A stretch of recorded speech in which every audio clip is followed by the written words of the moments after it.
What's up, Wolfpack fam? It's your boy Kid back at it again. Hope everyone is doing great. Kick back with me. We're gonna reminisce on some Benidorm 10 years on holiday. This is the documentary. It is our time. We can't get enough of the Solana, so we have to see as much as we can. I'm very excited for this. We'll see stuff. Hopefully, maybe we'll see some scenes we've never seen before. That's what I'm hoping for out of it. But regardless, we'll see what is in store for us. So get your snacks and kick back and relax. Let's get it. We've been coming to Benidorm for almost a decade. I absolutely love it here. If you can't have a good time in Benidorm, you can't have a good time anywhere. All life is here. Yeah. There's something about the mix of sunshine, sea breezes, and all-inclusive buffet that keeps bringing us back. You don't need money. This holiday's inconclusive. They come to get drunk, eat too much, and burn their piggy skin in the Spanish sun. With the 10th anniversary approaching, we're on location as the 10th series is filmed. Action. It's also a chance to take a mobility scooter down memory lane for a celebration of the show we know and love, and to get the inside story from cast members past and present. Tell me the truth. Steps are ridiculous. Perhaps learn the odd trade secret. I was putting the ice inside my bra and trying to cool down, and then got frostbite on the nipples. And see some of their work from behind the scenes. It's been a decade that's brought a beach bag full of bizarre sights, some of which will never leave us, no matter how hard we try. So pack your bags, we're going on holiday. Mal, man. A short hop from Alicante Airport sits Benidorm. It used to be a quiet little fishing village, and whilst they might still catch fish here, quiet, little, or a village it is not. The fictional version started with one man, seen here nipping through town in Benidorm's vehicle of choice. You may have glimpsed some of his cameo performances over the years. Park up, Elvis. This could take some time. There was Elvis the driver, over-friendly tourist at airport. Excuse me, you don't want to share a cabin to Benny, do you? Benny? Benidorm. In fact, here he is again, this time in the title sequence. His real name is Darren Litton, and he's the show's creator and writer. 10 years on, he's going to give us a little tour of Benidorm and show us some of the locations they use for the show. And where else could any day in Benidorm start but by the pool? And Sol Pelicanus Hotel has a pool that you might just recognise.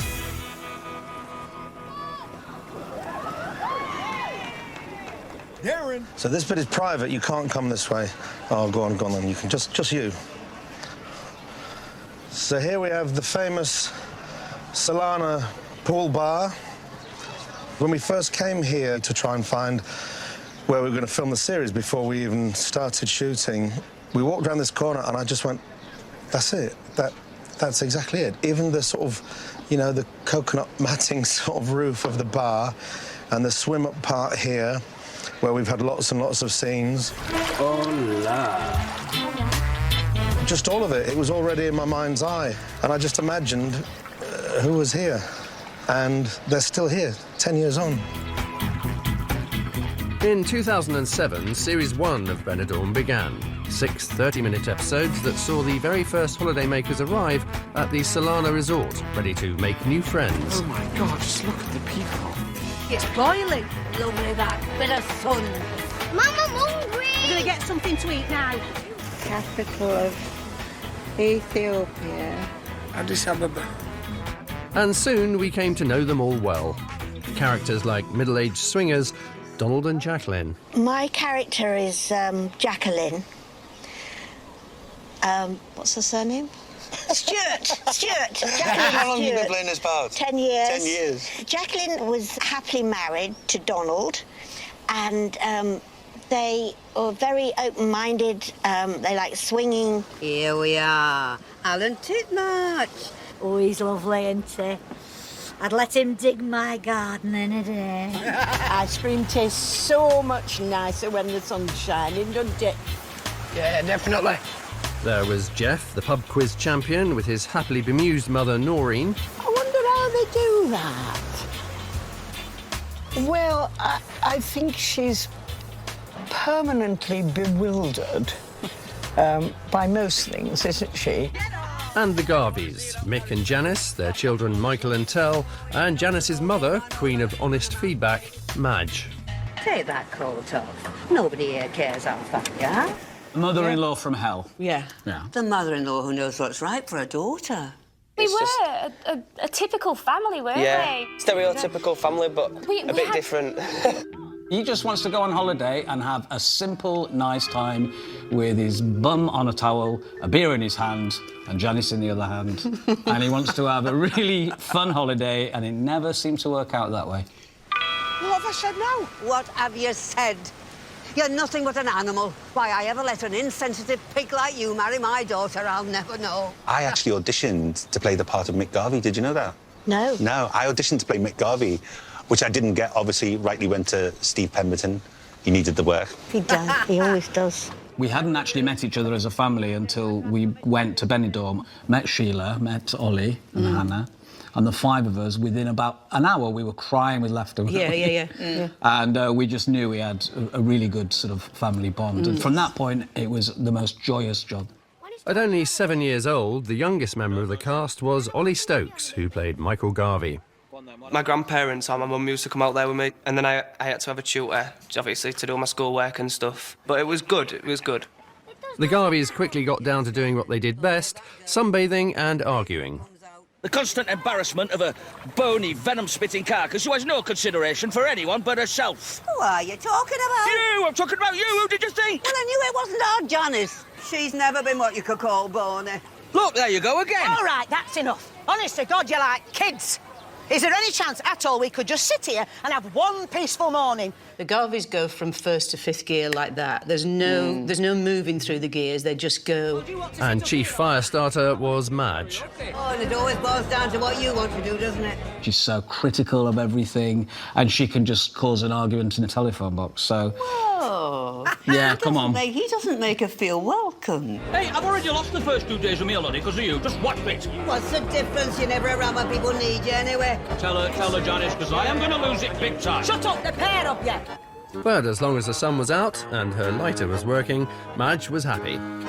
To sit in the sun is glorious, and it's wonderful, and drinks are free, and that's wonderful, and I can smoke as much as I like. But what about the character, Sheila? Yo, Garvey's straight up best family, man. Boy, do they bring a lot of laughs. And God, man, you could definitely see the chemistry was freaking strong. The force was strong with these guys. What about Madge? All from the comfort of her Benidorm chariot. I couldn't drive the thing straight, and I was bashing into doors, bashing into furniture, breaking everything apart, and so I had to have lessons. I won't be spending it in an empty Spanish bar on my own, crying into my gin and tonic, like you.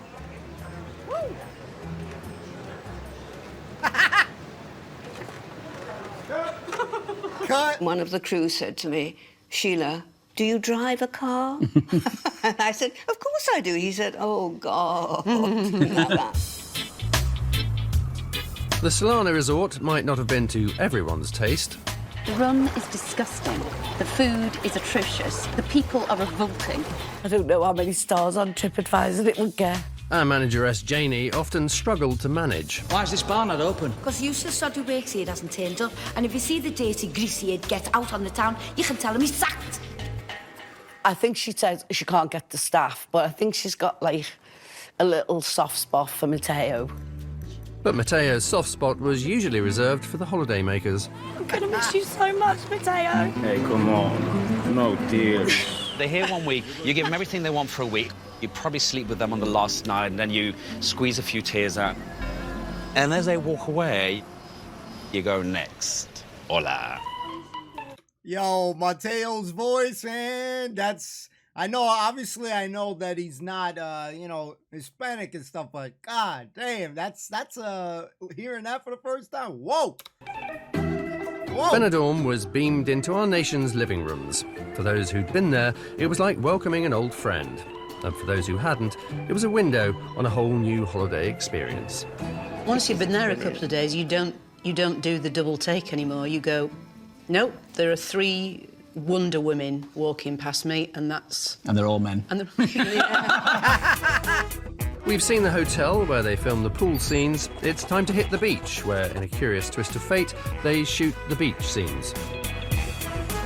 And here we are at the beach. And here we have the cable ski. We did have Janine being unceremoniously pulled off, if I can use that expression, by a speedboat. And it looked very, very dangerous, of course it wasn't. But it is one of those moments where I write a scene and I say, oh, that'll be hilarious, and then think, how's that going to actually work? Okay. Go! Oh, my God, oh, my God,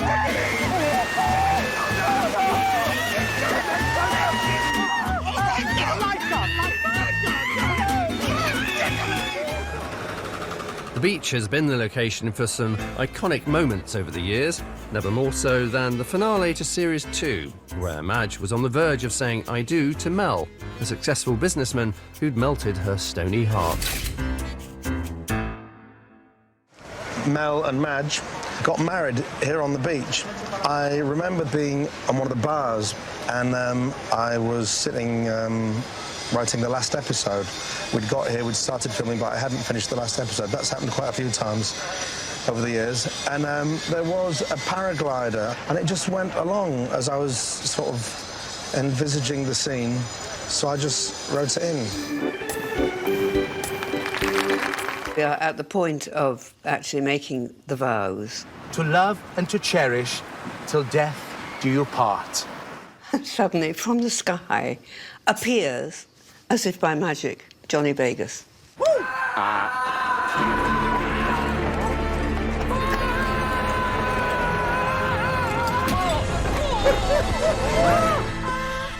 And he lands on top of my husband and knocks him out.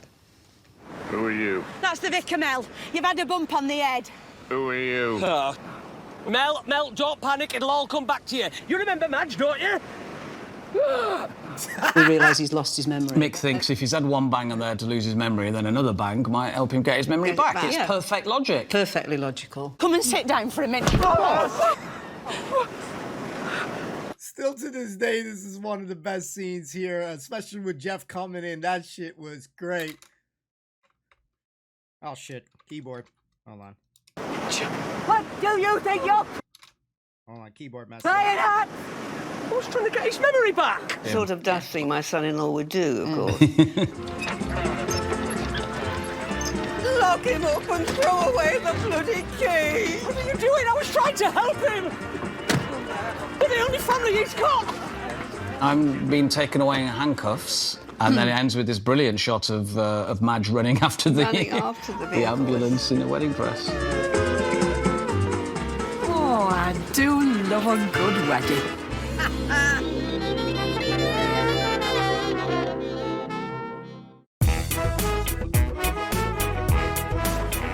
Welcome back to sunny Benidorm, where our leisurely journey by mobility scooter through 10 years of the show has reached Series 3.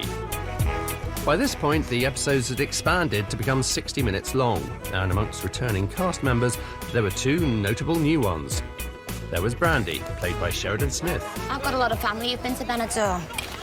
I've heard some of the people can be as rough as a dog's arse. You don't say. But Series 3 also brought a potential love interest for the eternally single Jeff Maltby, who came upon a chat room one day and began to correspond with the seemingly female and seemingly lovely Leslie.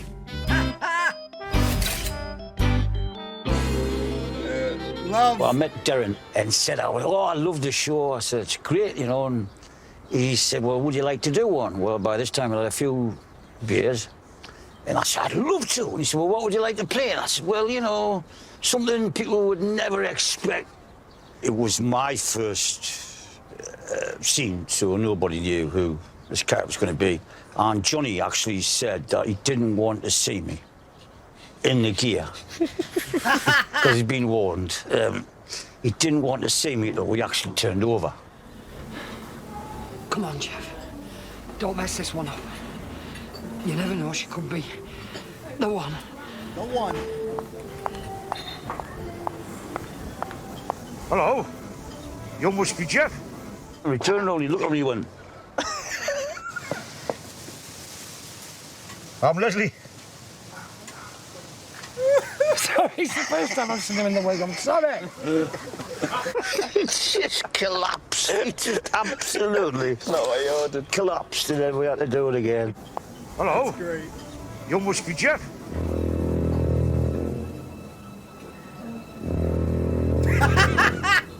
I'm Leslie.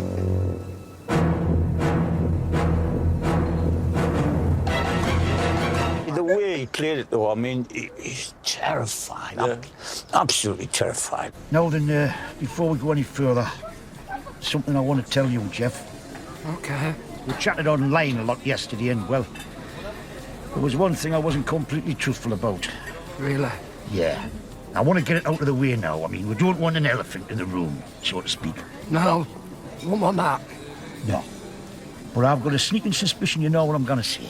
Might have crossed my mind. Jeff, I'm not 35. Really? No. I wasn't 100% honest with you on that score. Just to the north of the beach and the Solana Resort pool location sits the building where they film the reception scenes. A rather unlovely lump of a thing, known affectionately to all as the Pink House. We use this as our production office. The front bit, as you go in, the sort of reception area, is enormous. And then somebody had the bright idea, why don't we build the set of the reception inside the Solana here? Here's where the tragic happens. No, here's where the magic happens. A camera, stop me if I get too technical, a big balloon thing with light in it. We could take the lift, of course, but we wouldn't actually go anywhere because they're just boxes. Oh, where have you come from? Magic cupboard. But there's nothing in there. What were you doing? Who else is in there? Don't lock me in here. Oh, God. Oh, my God. Oh, my God. I never knew that. You can't see in here. This goes through to the edit. This is like Willy Wonka's whatever. Look! How often do they let you out? Never. Good. Action.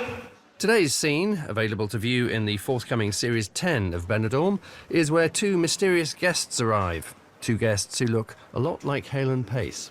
Why did you see me just in disguise? Oh, we've got through there is Joyce Temple Savage's office, and my goodness, as we look in, there is Joyce Temple Savage. Hello. I'm just having a little coffee before I go back to work. Sorry to interrupt you again. Joyce Temple Savage here, your Solana manageress. The formidable Joyce Temple Savage became the Solana's manageress in Series 5. You! Get in this line!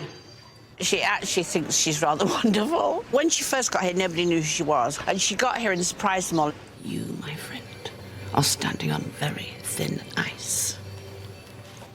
She immediately is attracted to Matteo, of course. She's so got the hots. Oh, she has. She has. Was it you or was it the character that had the hots for me? Oh, that was ridiculous. Don't touch what you can't afford, love. A transvestite waiter, a moronic caretaker, and a hotel worker in Benidorm who doesn't speak a word of English. Well, I've heard the lot now. Aye, well, I suppose it's a bit like being the manageress of a holiday resort in Spain who doesn't speak Spanish. Watch it, you. I'm in charge. She's a bit Basil Fawlty, I think. She is a bit. Yeah, it's Mrs. Temple Savage to her face, but when she's not there, it's Temple Savage, isn't it? You know. Yeah. By this time, Les, a.k.a. Leslie, was working at the Solana with his son Liam. He's a sweet, somewhat stupid sort of a chap.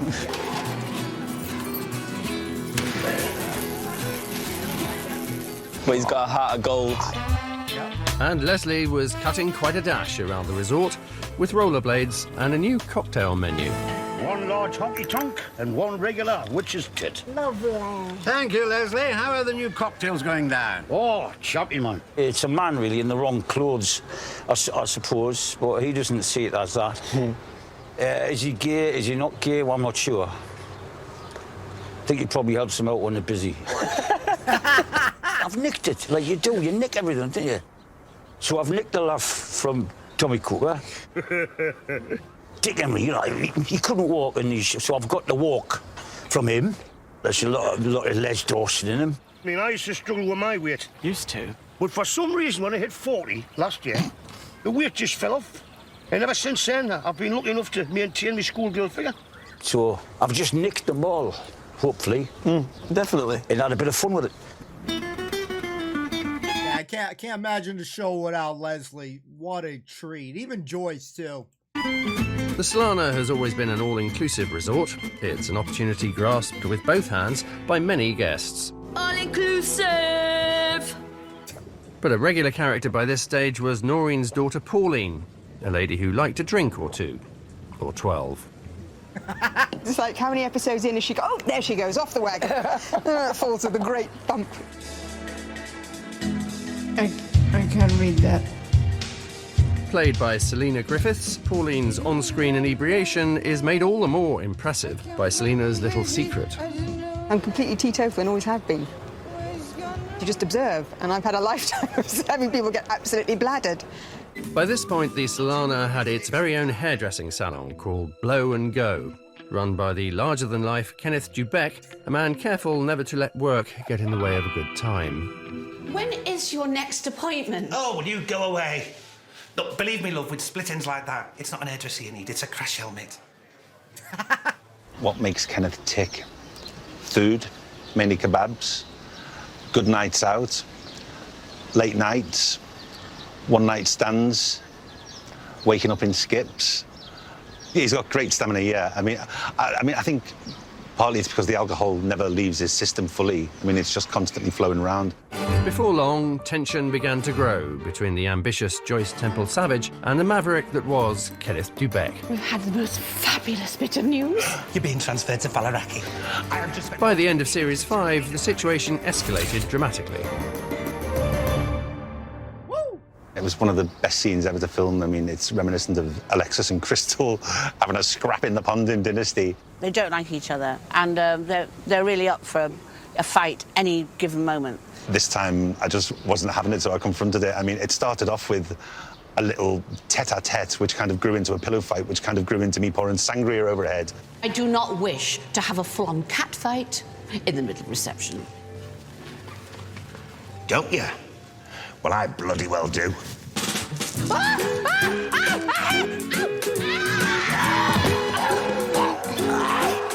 I remember telling Kat, so you're actually doing it for real, Sherry. You're actually thumping me in the face. And I went, really sorry, but I don't know how to pull it. So the stunt coordinator there said, right, come on, I'll show you how to pull it. So it's like that, you know, and you don't touch somebody. Kept going, no, you're actually hitting him now. You're actually punching him now. So aggressive. I know, but I couldn't help it because anger. I really wanted to smack him, you know, because I thought it would look so much better if I smacked him.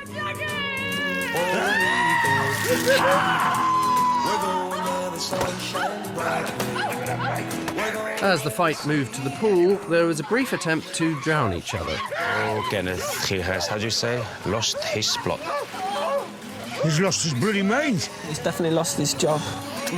Before Joyce set about Kenneth like a crazy lady.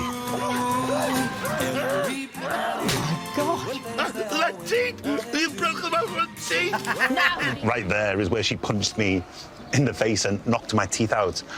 And people always say to me, how did they do that? How did they knock your teeth out? Little secret, just before we filmed that scene, I'd had a fight with a patio door at my mum's house. I ran straight into it, smashed my tooth. So by the time I come out to film, I was halfway through having implant surgery to have these 2 teeth replaced. So Darren phoned me, he said, can we use that? Would you mind if I wrote it into the show? And I said, well, we'll never be able to do it again. Once the implants are in, they're in. I said, absolutely, let's do it. What you see is me spitting out of my mouth is half of chewing gum. It's a little piece of white mint chewing gum that, I mean, very cleverly edited. I mean, it's brilliant. But it's vicious. I mean, she gives me such a smack in the mouth. If you want a rematch, just whistle. If you can. Where are they? In Series 6, the transfer coach dropped off some more new characters. There were the Dykes, Clive and Tonya, and their children, Bianca and Tiger, whose best friend was Joey, a young man with a distinctly flimsy grasp of what was going on. And Ellis. This is the best holiday abroad I've ever had. When did you last go abroad? I've never been abroad. Joey is super zen. Like, he means well, but he was dropped on his head as a child, do you know what I mean? So he's a bit damaged. Somebody told me that even though it's all-inclusive here, you are allowed to leave. Really? Oh, well, they kept that one quiet. I know. They should have a sign. In Series 8, the Dawsons arrived, and the volume around the pool went up by a couple of notches. Can't spend the rest of our holiday ignoring my own father. He may as well not have come. Well, at last we agree on something. Oh, give up. Where are you going? What have I done? There's a lot of tension when they're on holiday. It's a little bit like Christmas, isn't it? Yeah. Like you're all relatives are thrown together. I'm a very, very placid person because I get all my rage out. Yeah. She can do that thing with a knife when you go between your fingers. Whoa! Shit. Yes. Anyway. And stoking the fires of discord for Billy and Sharon Dawson was almost always Billy's dad, Eddie. If you say sit one more time... Oh, forget it. I don't do it on purpose. It just happens. It seems that whatever I do, Sharon disagrees with it. And she thinks I'm an horrible old sod. And the family was complete when Sharon's mum Loretta arrived, a grandma from hell, stretching the definition of the word cougar to the max. She's a woman who enjoys herself, and she enjoyed herself that night, as I remember. It was maybe a little bit unfortunate that it turned out to be with one of her grandson's best friends and that she did come across her grandson along the way. She's my grandmother. The simmering tension between Sharon and her father-in-law could explode at any time. For example, over the day when he took on the role of his granddaughter Jodie's swimming coach. Can you swim? No, not really. No, there's only one way to learn. Yeah, the partial drowning. Yeah, the attempted murder. He was just trying to teach her how to swim. Well, I said I might have just nudged her. Yeah, right. Oh, my God! Geordie!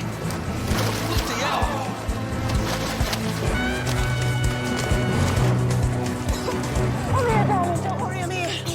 Oh, sweetheart!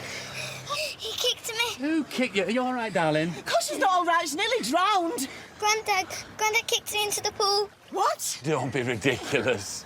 You didn't kick her in, did you, Dad? Whoops. Well, I might have just nudged her. What? Come here! No. Come here! No. Let me at him! No, get off me! I'll kill him!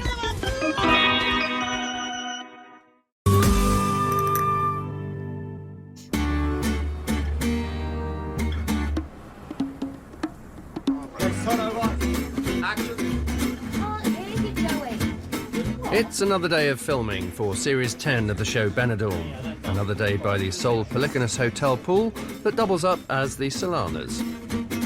It's early in the morning, and since Darren is a writer, he's obviously still asleep. This to the right here is the sort of production area. So Steve Edge, who plays Billy Dawson in the show, gives us a tour behind the scenes, up on the first floor of the hotel. This is the breakfast. So there was boiled eggs in there. They've all gone now. There's the cheese. There's sometimes a plate with a wedge of lemon on. It's a suggestion that there was smoked salmon at one point, but I've never seen it, and I get here at 7 o'clock in the morning. An apple. And here we have what it says on the door, makeup. Oh, I look like a clown. I guess we do that as well. Do you need much makeup yourself? Yes. I'm actually a 14-year-old black child, so I need a lot of makeup to look like a 44-year-old white man from the West Midlands. This is the production office, the AD's production office, where all the assistant directors, which basically sort of malinger us. There's Phil there. He wears his hair in a top bun. This is where a lot of schedules are on the wall there, all carefully highlighted. He doesn't understand it. He just colours them in like a child. This is all the principal costume rails. So we've got all your favourite characters, Matteo, Leslie, Kenneth, oh, of course, Billy. So we've got Kenneth's hot pants, quite an array. And then all his T-shirts from bygone days. 6-pack coming. Up yours or mine, I remember it was the very first one. I mean, there's quite a few that have been taken to the lawyers. They have to be passed by lawyers, and some of them haven't made it through to the screen. Shall I tell you one of the ones that didn't make it through to the lawyers? Yes. Don't whisper, Lily. If you think my attitude stinks, you should smell me.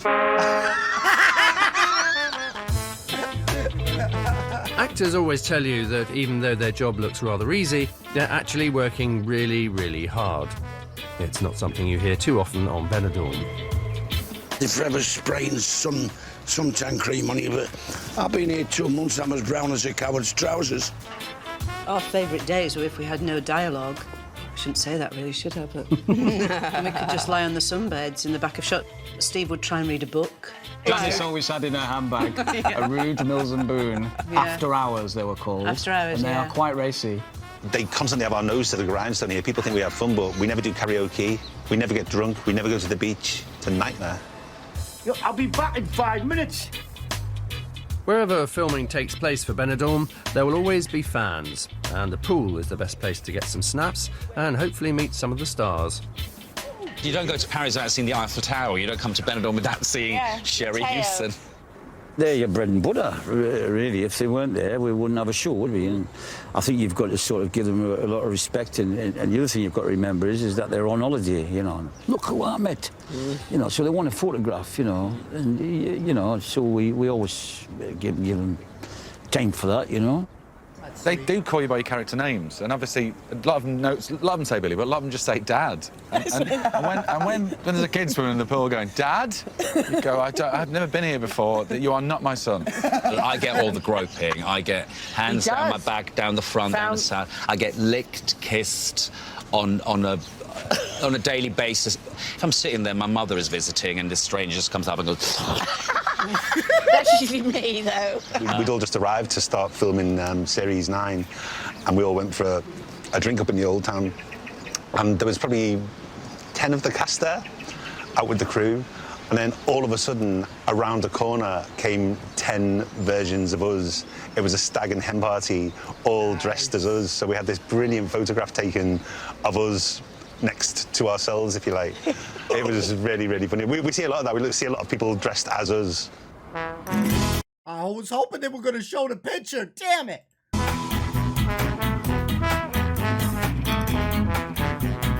Darren.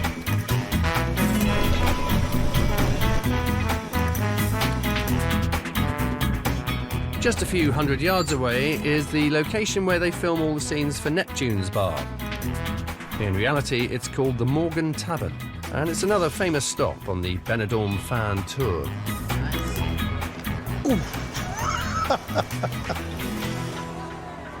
Hello, how you doing? You all right? Yeah, very good. We followed you all over to the NTAs and all over there. Did you? Yeah. Oh, thank you. That's so kind of you. Oh, thank you very much. Yeah, we're always praising your face. And how often do you come to Benidorm on holiday? 3 times a year at least. Really? Yeah. My grandson Amir, 4-year-old, he's told all his teachers about Benidorm, about Gay Ken and everything. About Gay Ken? Yeah, he's told the whole lot. I've got all the tips. You've got all the tapes? My friends. Oh, bless.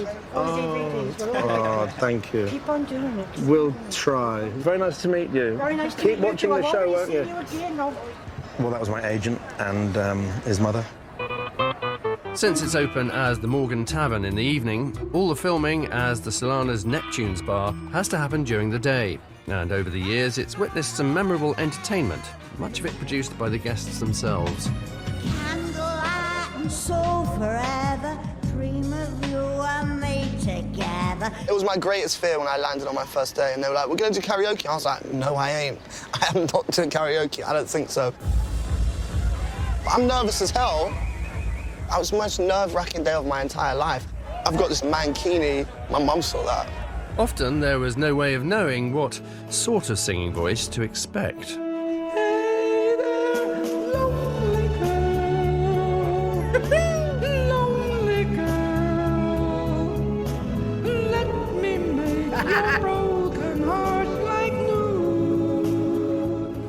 And there have been some famous guest acts too. Bananarama went down well on 80s Tribute Night with the help of Jacqueline. And Madness rocked Neptune's on the Series 9 finale. Mother's tired, she needs a rest. The kids are playing up downstairs. But perhaps the most memorable performance came from Noreen.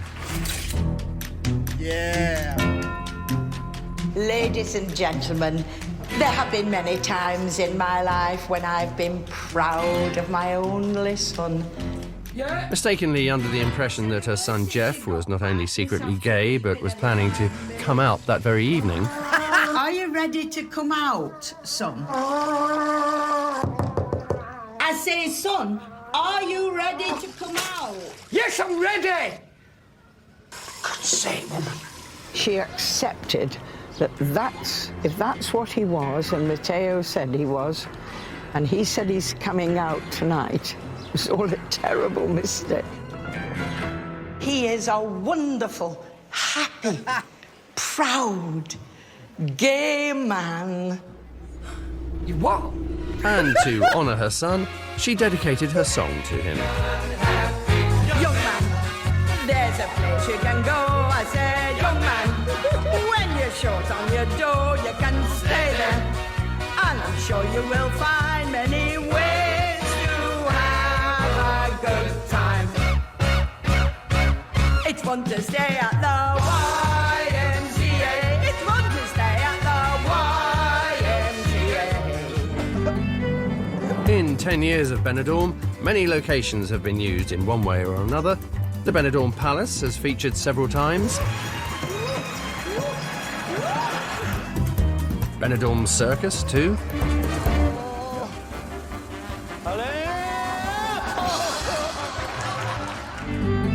And there's been many a visit to Benidorm Old Town.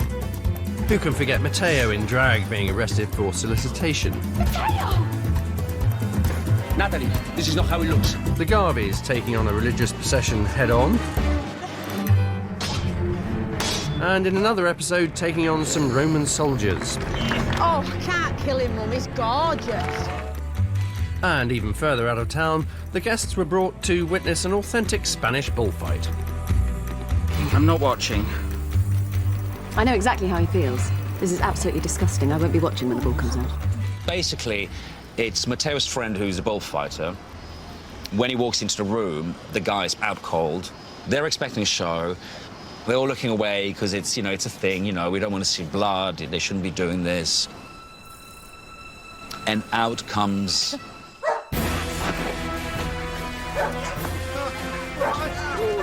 You've got to be joking.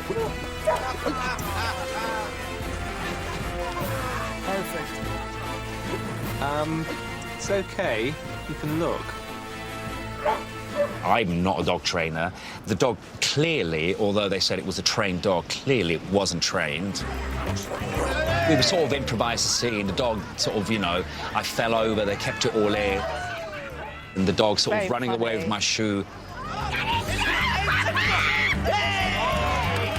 I had ham stuffed in all my sleeves, down the front of my trousers, the back of my trousers, in my shoes. Basically, what they're trying to do is get the dog to basically bite at me. Eat you? Yeah, eat me, you know, for comedy effect.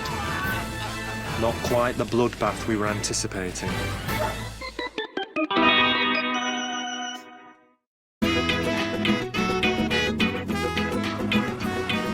During 10 years and 64 episodes of Benidorm, many famous faces have popped up for the odd cameo. From the Crankies to Nigel Havers, many have been happy to sacrifice a little dignity for the chance to be in the show.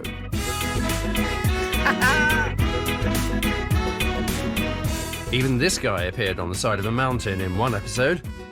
And Cilla Black enjoyed the company of swingers, Donald and Jacqueline. You both seem very broad-minded. But trumping all is returning character Crystal Hennessy Vass, Joyce's boss, played with great no-nonsense gusto by Joan Collins. We are budget and we're proud. And the last thing that we need is some toffee-nosed social climber trying to drag us into the 21st century. Toffee-nosed social climber? I'm talking about you, Savage. Oh. New characters have continued to arrive on Benidorm. People like Chinese businessman Mr. Wu. Kenneth! Oh, sorry, didn't hear you. That's okay. You were in what we call BSA, Buffet Suspended Animation. Mr. Wu's accent it's half of my mum's accent, and there's a bit of Jackie Chan in there.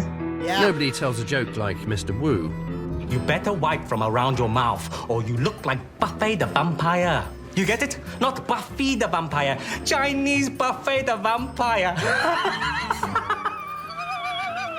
And Joyce has been pursued by another more recent addition, dodgy businessman Monty. Every time we're about to meet, signs are all there. The best tie comes out of the drawer, the careful trimming of the moustache in a mirror, an extra squirt of high karate. Extra squirt of what? It's an aftershave. Oh. I've never played a part that's a puppy before, you know, that's a waggy tail and floppy ears going, How? Chips and rice tonight, Joyce. Chips and rice. Yeah, baby. Over the last 10 years, there have been births, marriages, but sadly, some deaths too. Leading lights who helped to make the show the success that it's been. Slowly but surely, that's my motto. I didn't set up 5 sunbed shops in the greater Manchester area overnight. Took me nearly 6 months. Fair play. It hurts the first time you do it, but after that, the body adapts. Doesn't it, Jacqueline? Oh, yes. When Kenny Ireland, who played Donald, one half of the swinging couple, passed away, his character was given a fitting send-off. Jacqueline had taken Donald's ashes up to the cross that stands high above Benidorm, with Kenneth, Troy and a leaf blower. I mean, you did that scene so beautifully. I mean, she sort of drew us all in with that beautiful speech, which was just about her and Donald. In all the years we had together, you certainly gave me a lot to smile about. And then who would have dreamed that the next thing to happen was her getting blown off a cliff by a leaf blower? That. Are you ready?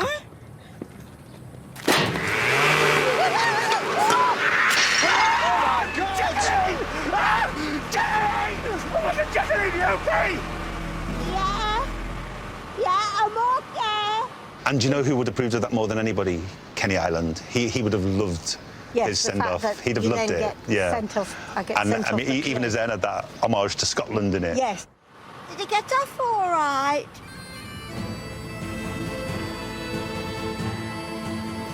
Oh, yeah, there he is.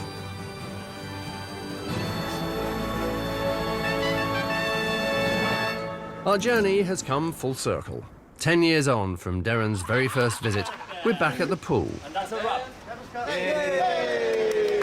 And as filming comes to an end for another day, Darren Litton seizes the moment to say a few words.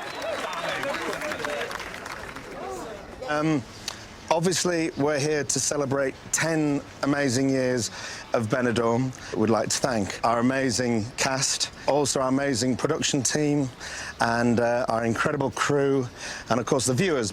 When I first came here and the show was commissioned, I thought, 1, I get a free holiday in Spain, and 2, I might meet some new friends. Well, Spain is now my home, and I've found a family. And thank you for being that family.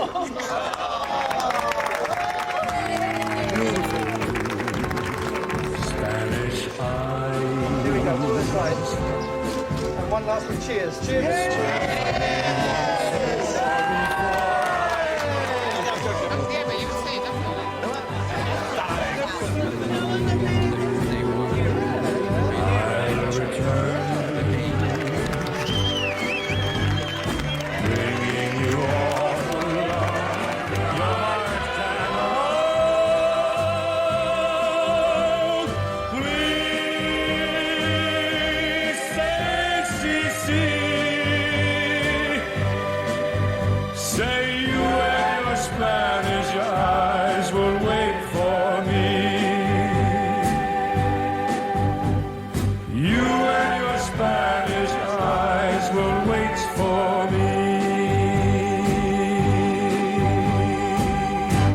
What are you doing? Yeah. That's my impression of you. I was going to say... Is that or Johnny Vegas?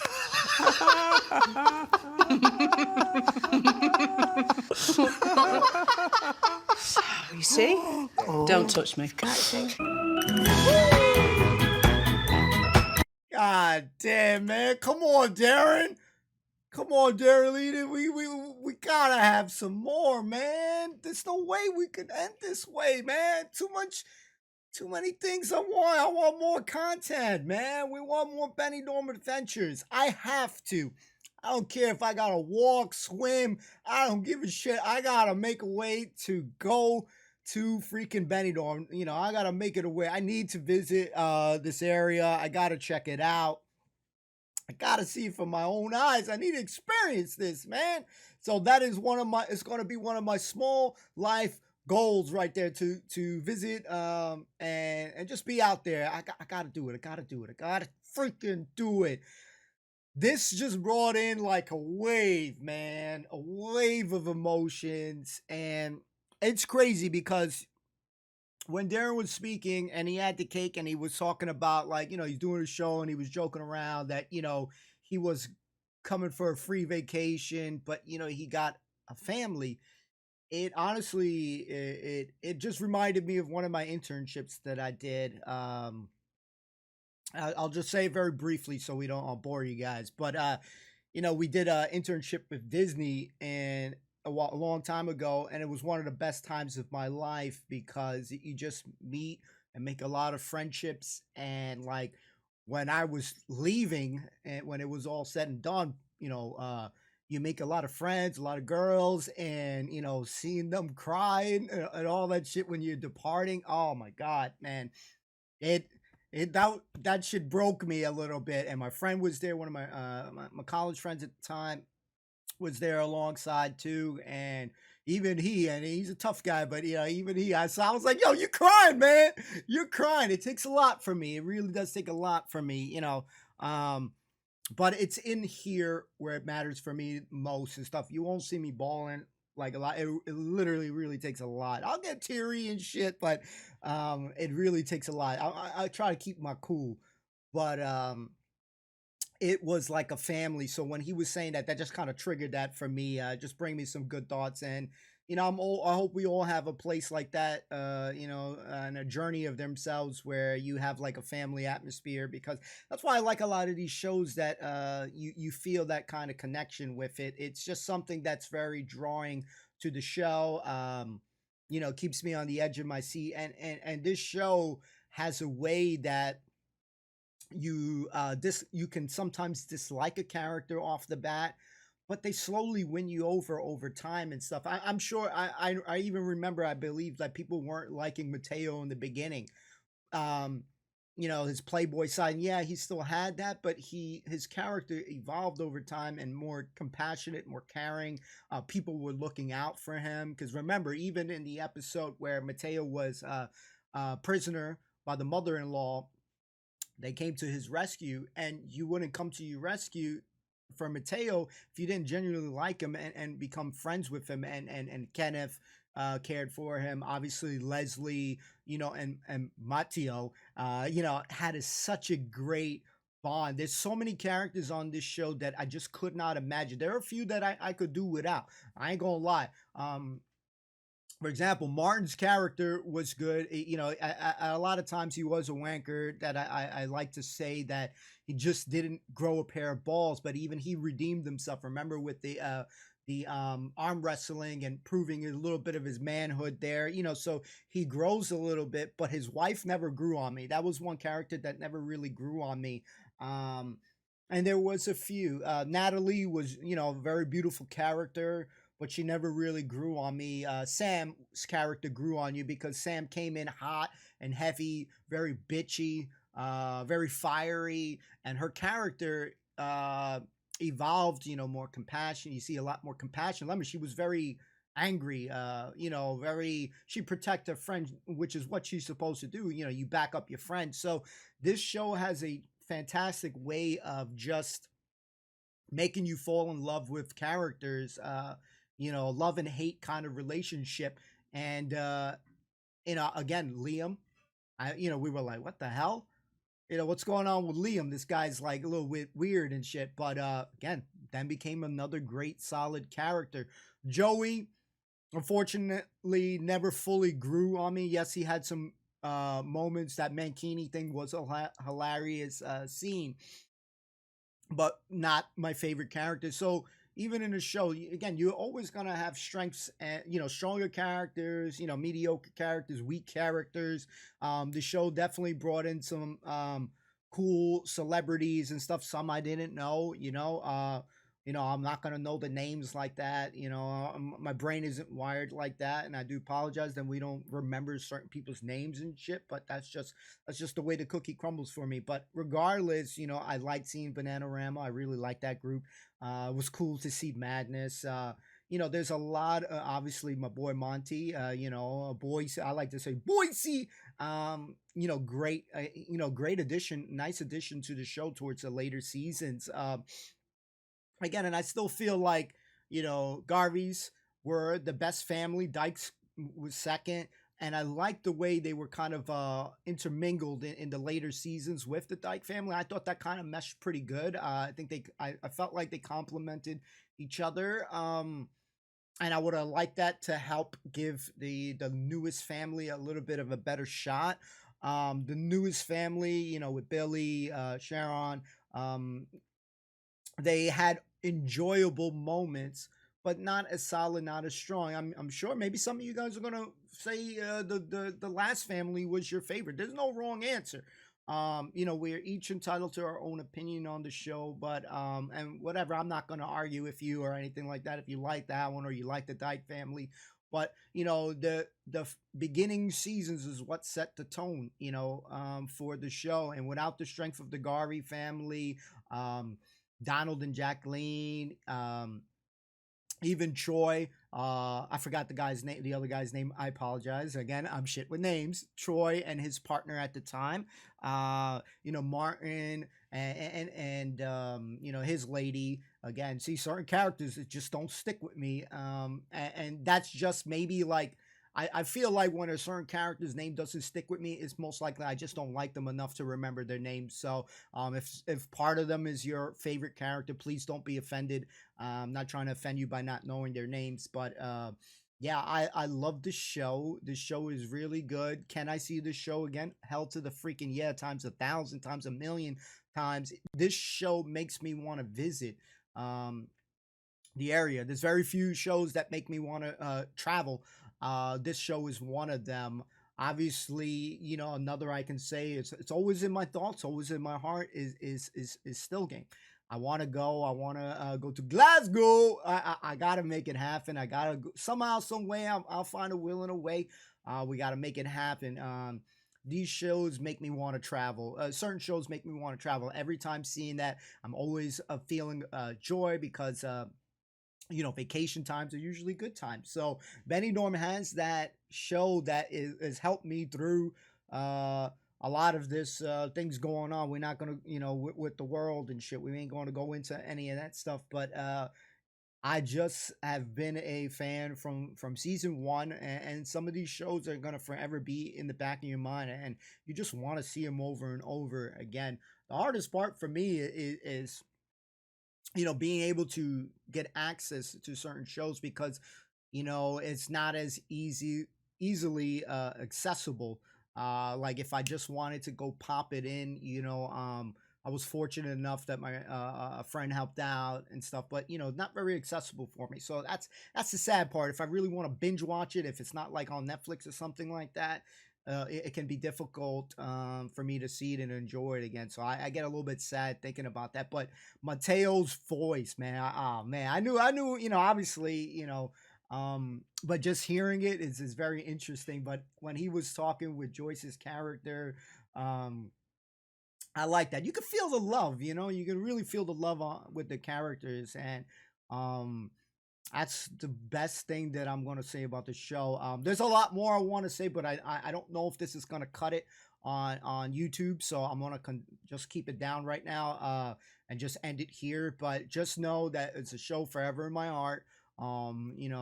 I hope, I pray that there'll be another season of some sorts. Maybe some characters return back. That would be so freaking kick ass. But I hope you enjoyed Benidorm. Those that watch for the first time, I really hope that you guys enjoyed it. Those that have seen the show and watched alongside me as well, Thank you times a billion. Thanks for watching. Thanks for kicking it with the kid. I do appreciate you guys all on the journey alongside me. You guys are the MVP. So we'll see you next time. Peace and love. Be safe. Be well. All right. Peace.